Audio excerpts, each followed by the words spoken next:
ರಾಜ್ಯದಲ್ಲಿ ಕಾನೂನು ಸುವ್ಯವಸ್ಥೆ ಹಾಗೂ ನಾಗರಿಕರ ರಕ್ಷಣಾ ಕಾರ್ಯಚಟುವಟಿಕೆಗಳ ಕುರಿತು ಮುಖ್ಯಮಂತ್ರಿ ಸಿದ್ದರಾಮಯ್ಯ ಬೆಂಗಳೂರಿನಲ್ಲಿಂದು ರಾಜ್ಯದ ಹಿರಿಯ ಪೊಲೀಸ್ ಅಧಿಕಾರಿಗಳು ಹಾಗೂ ಎಲ್ಲಾ ಮಹಾನಗರಗಳ ಆಯುಕ್ತರು, ಜಿಲ್ಲಾಧಿಕಾರಿಗಳು, ಜಿಲ್ಲಾ ಪೊಲೀಸ್ ವರಿಷ್ಠಾಧಿಕಾರಿಗಳೊಂದಿಗೆ ವಿಡಿಯೋ ಸಂವಾದ ನಡೆಸಿದರು. ಈ ವೇಳೆ ಗೃಹ ಸಚಿವ ಡಾ ಜಿ. ಪರಮೇಶ್ವರ್, ಗ್ರಾಮೀಣಾಭಿವೃದ್ಧಿ ಸಚಿವ ಪ್ರಿಯಾಂಕ್ ಖರ್ಗೆ, ರಾಜ್ಯ ಸರ್ಕಾರದ ಮುಖ್ಯ ಕಾರ್ಯದರ್ಶಿ ಶಾಲಿನಿ ರಜನೀಶ್, ಅಪರ ಮುಖ್ಯ ಕಾರ್ಯದರ್ಶಿ ಎಲ್ಕೆ ಅತೀಕ್, ಪೊಲೀಸ್ ಮಹಾನಿರ್ದೇಶಕ ಅಲೋಕ್ ಕುಮಾರ್, ನಗರ ಪೊಲೀಸ್ ಆಯುಕ್ತ ದಯಾನಂದ್ ಸೇರಿದಂತೆ ಹಲವು ಹಿರಿಯ ಅಧಿಕಾರಿಗಳು ಉಪಸ್ಥಿತರಿದ್ದರು.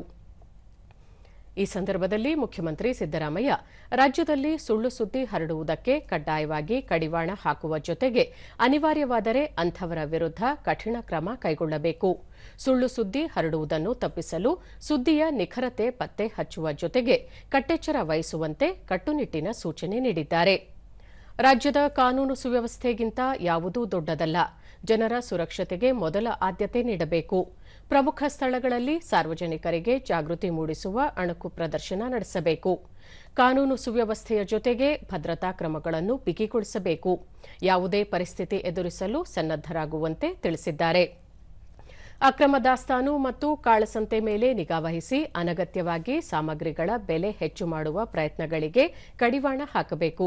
ಗುಪ್ತಚರ ವ್ಯವಸ್ಥೆಯನ್ನು ಮತ್ತಷ್ಟು ಬಲಪಡಿಸುವ ಜೊತೆಗೆ ಸಾರ್ವಜನಿಕ ಸೇವೆ ಒದಗಿಸುವ ತಾಣಗಳಲ್ಲಿ ಹೆಚ್ಚಿನ ಭದ್ರತೆ ಒದಗಿಸಬೇಕು ಎಂದು ಹೇಳಿದ್ದಾರೆ.